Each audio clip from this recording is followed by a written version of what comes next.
안녕하세요 여러분, 도쿄민식입니다. 최근 들어서 빅테크가 있는 나스닥에서 러셀 2000 쪽으로 움직임이 점점 가시화되고 있는 것 같은데요.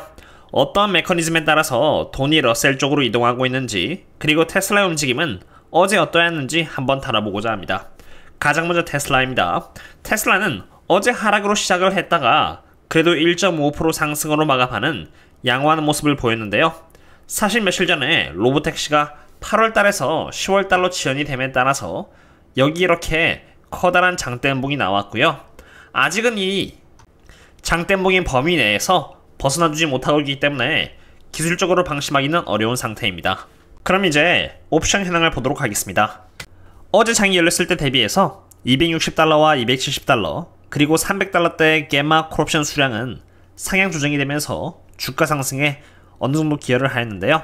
여기 보시면은 260달러대의 콜옵션은 1.4K에서 거의 2000개 정도로 늘어났고요. 270달러의 경우는 1005개에서 1560개, 그리고 300달러의 경우는 261개에서 306개로 늘어났음을 볼 수 있습니다. 여기까지는 7월 19일의 옵션 만기일이었고요. 조금 더 확률적으로 바라보기 위해서 7월 26일 옵션 만기일은 옵션 세력들이 미리 어떻게 포지셔닝을 했는지 또한 확인해보고자 합니다. 보시면은 여기 이렇게 300달러대에 많은 콜옵션들이 다른 포지션 대비해서 상대적으로 잡혀있음을 볼 수 있는데, 실적을 염두한 것인지 모르겠지만 실적 이후인 7월 26일 옵션 만기일 전까지는 테슬라가 300달러를 갈 것을 대비해서 이렇게 해칭을 잡아놓았다는 것을 볼 수 있습니다. 물론 이들이 이러한 포지셔닝을 잡아놨다고 해서 무조건 300달러를 가는 것은 아니고요.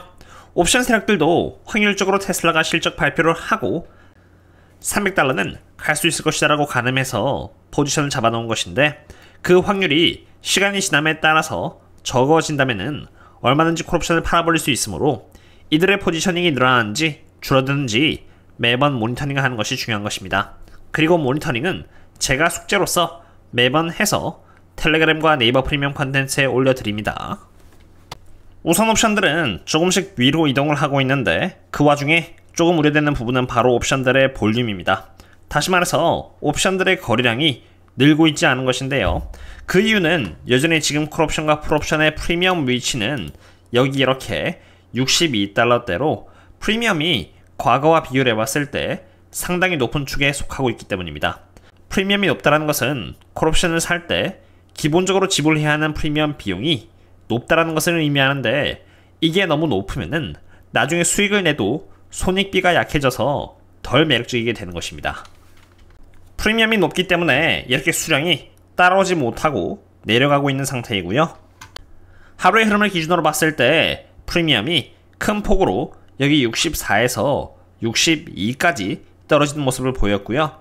그에 따라서 주가 또한 마찬가지로 이렇게 크게 하락을 했었는데, 프리미엄이 꾸준히 하락을 했음에도 불구하고 주가는 어떠한 이유로 반등을 해서 이렇게 1.5% 상승한 상태로 마감을 한 것입니다. 지금 이 대목에서 중요한 것은 프리미엄이 하락을 하고 있지만 여전히 이렇게 62로 높은 상태이기 때문에 옵션의 거래량이 받쳐주지 않으면서 추가로 하락을 할 수 있고요. 주가 또한 이에 따라서 함께 하방 압력을 받을 수 있으므로 여전히 보수적으로 봐야 한다는 것입니다. 테슬라 주주로서 제가 바라보는 시나리오는 우선 콜옵션과 프리미엄에 잡힌 프리미엄은 주가가 상승하든 하락하든 어쨌든 좀 더 저렴해져야 한다는 것입니다.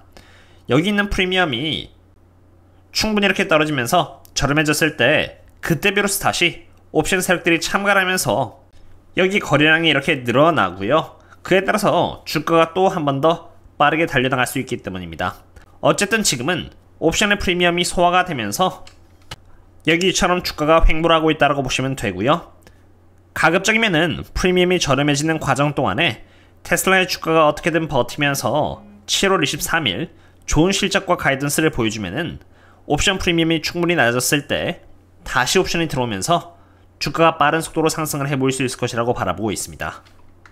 방금도 말씀드렸듯이 분명히 프리미엄이 이렇게 하락을 했다는 것을 보았고요.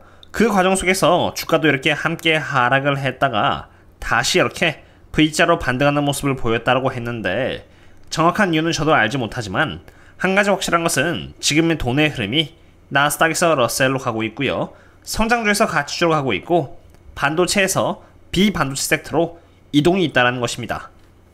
파란색이 나스닥이고 주황색이 러셀인데, 나스닥이 최근 들어서 횡보하는 모습을 보여주고 있다면은 러셀은 굉장히 가파른 상승세를 연이어서 보여주고 있는 상태로, 특히나 돈의 흐름이 반도체 섹터에서 다른 곳으로 이동 중인 게 포착이 되었습니다. 그리고 데이터에 의하면은 러셀의 상승을 주도하고 있는 섹터는 러셀 내에서도 테크가 아니라 바로 금융 섹터인데요. 한 달이라는 기간 동안에 러셀 2000이 약 11% 정도 올랐다면은 금융 섹터에서 무려 18%나 상승을 하면서 러셀의 상승을 주도한 것입니다. 그럼 어떠한 이유로 금융주가 이렇게 아웃퍼폼을 한지를 알아봐야 되는데요. 그 이유를 알려면은 매크로 관점으로 돌아가서 여기 일드 커브를 바라봐야만 합니다. 여기서 일드 커브는 10년 국채금리에서 2년 국채금리를 뺀 수치로 최근 들어서 이렇게 시메트리컬 트라이앵글 패턴과 함께 일드 커브의 방향이 하락이 아니라 이렇게 상승 쪽으로 굳혀져 가고 있는 상태입니다. 일드 커브에 있어서 하락은 2년 국채금리가 10년 국채금리 대비해서 강해진 나머지 차트가 떨어지고요. 인플레이션이 더 심화된다는 의미가 되고요. 일드 커브에 있어서 반대로 상승은 10년 국채금리가 2년 국채금리보다 더 강해지면서 지금 마이너스인 일드 커브가 플러스가 되고요. 그 과정 속에서 소프트 랜딩이나 최악의 경우는 경기 침체 쪽으로 잡혀서 금리 인하의 방향으로 한다는 의미인데요. 은행은 항상 Lend Long, Borrow Short라고 해서 장기 국채금리가 높을 때 수익을 내고요. 단기 국채금리가 상대적으로 더 높으면은 오히려 손해를 보는 구조를 갖고 있습니다. 그런데 일드 커브가 이렇게 최근 들어서 이렇게 하락을 했다가 드디어 상승 쪽으로 점점 올라가기 시작을 했고요. 이 말인즉슨 장기 국채금리가 단기 국채금리 대비해서 높은 수치를 갖게 되니 그 과정에서 은행의 펀더멘탈이 좋아져서 주가 상승으로 귀결하게 되는 것입니다. 여기 수식이 있습니다. 10년 국채금리 빼기 2년 국채금리가 돼 있죠. 예시를 보시면은 좀 더 이해하기가 쉬우실까봐 여기 KRE ETF라고 해서 지방은행 ETF를 갖고 와서 비교를 해보겠는데요. 지방은행 KRE ETF는 주황색으로 일드 커브와 상관관계가 있다는 것을 볼 수 있고요. 일드 커브가 올라가면은 주가도 올라가고 떨어지면은 함께 떨어진다는 것을 볼 수 있습니다. 기억하실지 모르겠지만 2013년 3월 달에 여기 이렇게 SVB 뱅크런이라는 사태가 터졌습니다. 23년 3월 달에 금리 인상은 한창이었던 시기였는데 계속해서 이렇게 일드 커브가 마이너스 쪽으로 더 하락을 하면서 장기 대비해서 단기 국채금리가 높은 현상이 이어지자 지방은행인 SVB 뱅크가 뱅크런을 하였고요. 그 과정 속에서 돈이 KRE 쪽에서 안전한 재무 상태를 갖고 있는 빅테크 쪽으로 도망을 치면서 이렇게 주황색 지표인 KRE 차트가 폭락을 한 것입니다.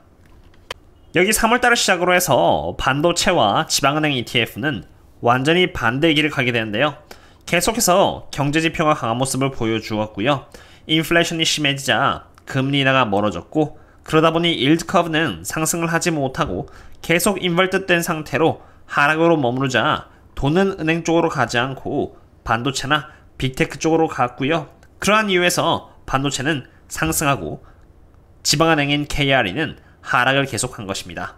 그러나 최근 들어서 금리 인하에 대한 이슈가 대두되고 있고, 실제로 채권 시장인 일드 커브에서도 이제 플러스 쪽으로 반등을 보여줌에 따라서 드디어 반도체 쪽에서 지방은행 쪽인 금융섹터 쪽으로 돈이 이동을 하기 시작한 것입니다.